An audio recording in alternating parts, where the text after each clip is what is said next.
कक्षा 12 के बच्चों ध्यान दीजिए, मैं आपको मनु श्रद्धा शीर्षक से उसकी 13वीं कविता पढ़ाने जा रहा हूं। प्रकृति के यौवन का श्रृंगार करेंगे कभी न बासी फूल। प्रकृति के यौवन का श्रृंगार कभी भी बासी फूल नहीं किया करते। इसको और थोड़ा सा इसके प्रसंग को आप जान लीजिए कि यह कविता क्यों लिखी गई और यह कविता कहती क्या है। इस कविता में श्रद्धा के द्वारा बासी फूल को अवलंब मानकर, या कह लीजिए बासी या कुम्हलाए हुए पुष्प का उदाहरण देकर जीवन पथ से निराश मन को, जीवन पथ से निराश मन को समझाते हुए मन में आशा और उत्साह भरने का भरपूर प्रयास किया है श्रद्धा ने। ठीक, देखिए अब इसका आप अर्थ जानिए। प्रकृति के यौवन का श्रृंगार, प्रकृति के यौवन का श्रृंगार करेंगे कभी न बासी फूल। ठीक है, श्रद्धा निराश मन को, श्रद्धा निराश हतोत्साहित मन को समझाते हुए कहती है कि प्रकृति की सुंदरता शोभा कभी भी मुरझाए हुए फूल से, कुम्हलाए हुए फूल से या बासी फूल से नहीं होती। बासी या कुम्हलाए हुए फूल प्रकृति के सौंदर्य को नहीं बढ़ा सकते, उससे प्रकृति की सुंदरता नहीं बढ़ती है। जो फूल खिले हुए हैं अर्थात ताजे, देखिए जो फूल खिले हुए हैं अर्थात ताजे हैं और उन्हीं से और उनकी सुगंध से ही बाग बगीचे, वन उपवन, उद्यान आकर्षक लगते हैं, न कि बासी फूल से। ठीक है, देखिए आह उत्सुक है उनको धूल मिलेंगे जाकर वे शीघ्र। आगे श्रद्धा मनु से कहती है कि फूल जिनका, फिर से देखिए, आह उत्सुक है उनको धूल मिलेंगे जाकर वे शीघ्र। आगे श्रद्धा मनु से कहती है कि फूल जिनका डालियों से संबंध विच्छेद हो जाता है, अर्थात वे फूल जो डाल से टूट जाते हैं, उनका तो केवल और केवल एक ही परिणाम होता है, उनका तो केवल एक ही परिणाम होता है और वह है उसका धूल में मिलकर अपने वजूद का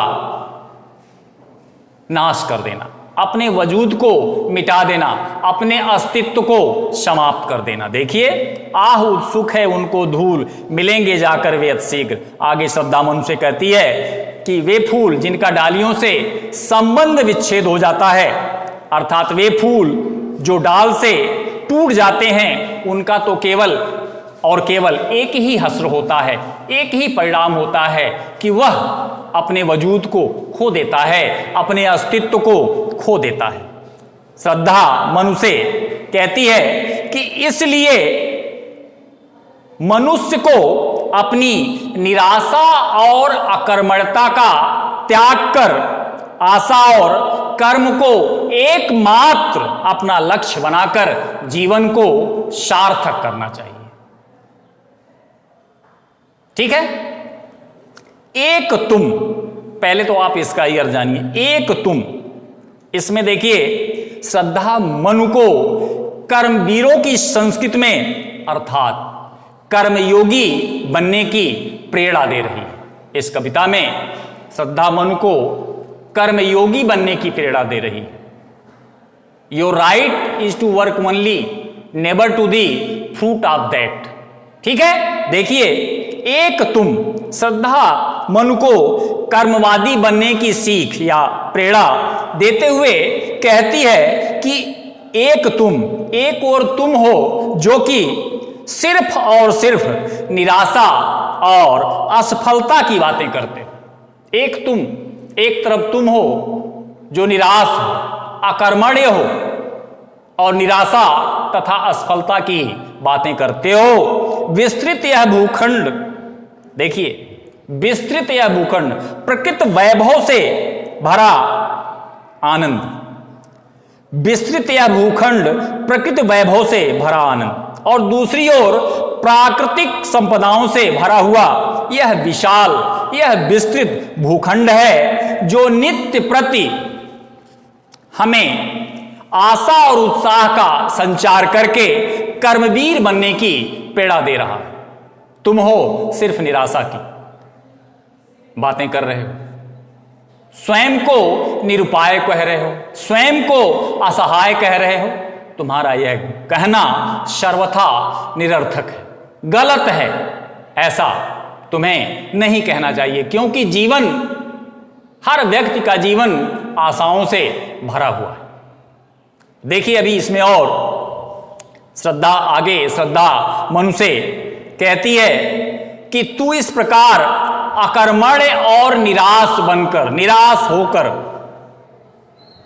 तुम्हें इस प्रकार से अकर्मण्य और निराशावादी होकर नहीं जीना चाहिए। सच तो यह है कि तुम्हें जीवन का सदुपयोग करके, समुचित उपयोग करके और उपभोग करके अपने इस जीवन को जीना चाहिए। तुम्हें सदैव आशावादी होना चाहिए। तुम्हारा यह कहना कि मैं असहाय हूं, निरुपाय हूं, सर्वथा गलत और निरर्थक। आगे चलिए, कर्म का भोग, भोग का कर्म। देखिए आप जानते हैं कि व्यक्ति अपने जीवन में जो कर्म करता है उसी को भोगता है। अच्छा कर्म करने के बाद उसका भोग अच्छा होता है, बुरा कर्म करने के बाद उसका भोग बुरा होता है। तो देखिए आप, कर्म का भोग, भोग का कर्म। आगे श्रद्धा मनु से कहती है कि हमें अपने कर्मों के नियमानुसार ही फल की प्राप्ति होती है। कर्म का भोग, आगे श्रद्धा मनु से कहती है, उनको इंस्पायर करती है, उन्हें प्रेरित करती है कि व्यक्ति का कर्म जिस तरह का होगा अगले जन्म में उसे उसी तरह का भोग प्राप्त होगा। तो देखिए, कर्म का भोग, भोग का कर्म। आगे श्रद्धा मनु से कहती है कि हमें अपने कर्मों के नियमानुसार ही फल की प्राप्ति होती है। व्यक्ति अपने वर्तमान जन्म में किए गए अच्छे या बुरे कर्मों के आधार पर ही अगले जन्म में जन्म पाता है, अगले जन्म को भोगता है। हमें पुनः श्रद्धा मनु से कहती है कि हमें निष्काम कर्मयोग,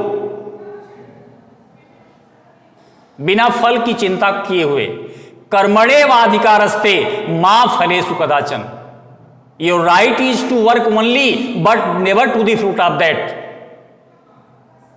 कहा है। देखिए आप, कर्म का भोग, भोग का कर्म। आगे श्रद्धा मनु से कहती है कि हमें अपने कर्मों के नियमानुसार ही फल की प्राप्ति होती है। हम जो करते हैं उसी के सापेक्ष हमें भोग की प्राप्ति होती है। हम जो करते हैं उसको भोगते हैं। व्यक्ति अपने वर्तमान जन्म में किए गए अच्छे या बुरे कर्मों के आधार पर ही अगले जन्म में सुख या दुख का भोग करता है। ठीक है, हमें निष्काम कर्मयोग, बिना फल की चिंता किए हुए जो कार्य किया जाता है वो निष्काम कर्मयोग है। वही है अंग्रेजी में your right is to work only कर्मण्येवाधिकारस्ते मा फलेषु कदाचन, your right is to work only but never to the fruit of that. ठीक है, तो हमें निष्काम कर्मयोग, कर्मण्येवाधिकारस्ते मा फलेषु कदाचन के सिद्धांत का अनुपालन करते हुए जीवन जीना चाहिए।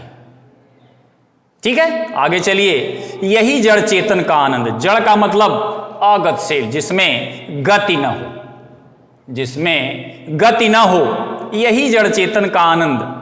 आगे श्रद्धा मन से कहती है कि हमारी प्रकृति ने भी निष्काम कर्मयोग के सिद्धांत का अनुपालन किया हुआ है। हमारी प्रकृति जो हम अपने चारों तरफ देखते हैं, उसने भी निष्काम कर्मयोग का ही पालन किया है। ठीक है, पेड़ पौधे जिन्हें जड़ माना जाता है, वे भी निस्वार्थ भाव से फलते फूलते हैं। उसके पीछे उनका कोई स्वार्थ छिपा नहीं होता, निस्वार्थ। हमारा जो कर्म है हम उसे कर रहे हैं। तो वही श्रद्धा मनुष्य कहती है कि हमारी प्रकृति के जो पेड़ पौधे हैं, वे भी निष्काम निस्वार्थ अपना कार्य किया करते हैं। इसलिए आगे श्रद्धा मनुष्य कहती है कि इसलिए हमें अपनी प्रकृति से प्रेरणा लेकर, इसलिए हमें अपनी प्रकृति से प्रेरणा लेकर जीवन को कर्म में लगाए रखना चाहिए। यही जीवन का उद्देश्य होता है।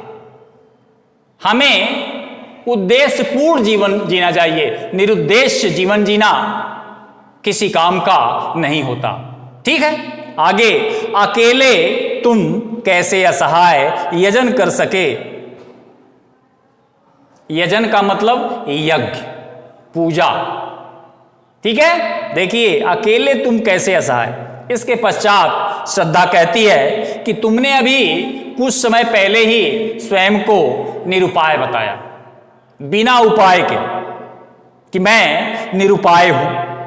तुम्हारा यह कहना कि मैं निरुपाय हूं, असहाय हूं, अकेला हूं, ये सर्वथा अनुचित।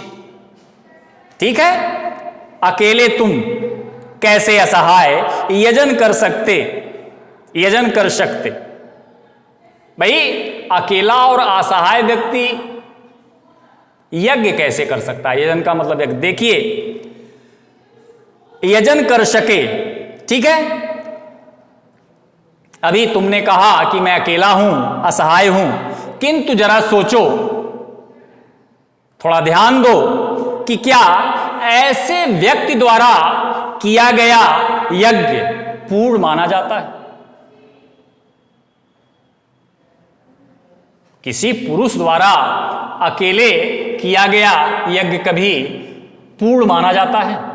देखिए आप, यह यज्ञ कभी सफल नहीं हो सकता।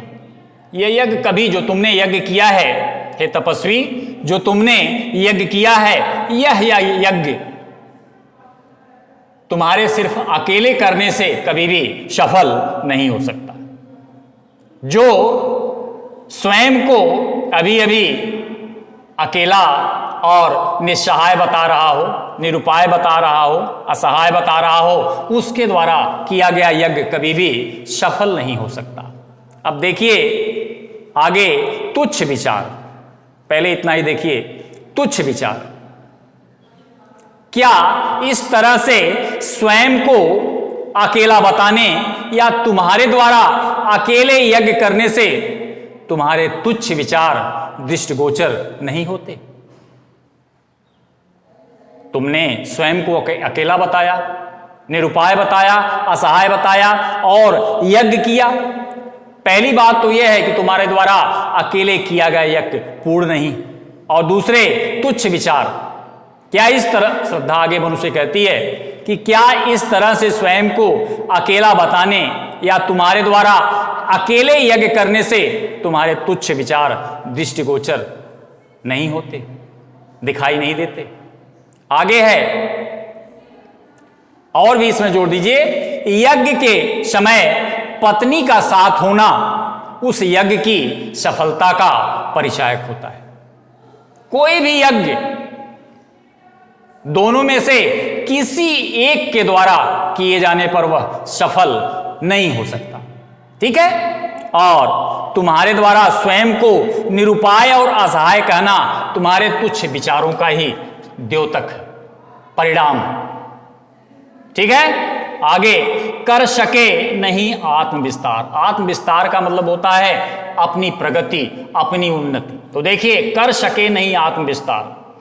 आगे श्रद्धा मनु से कहती है कि सच तो यह है, वास्तविकता तो यह है कि व्यक्ति दीनहीन विचारों से आत्मविस्तार अर्थात अपनी उन्नति नहीं कर सकता है। देखिए, कर सके नहीं आत्मविस्तार। आगे श्रद्धा मनु से कहती है कि सच तो यह है, वास्तविकता तो यह है कि व्यक्ति दीनहीन विचारों से आत्मविस्तार अर्थात अपनी प्रगति कभी नहीं कर सकता है।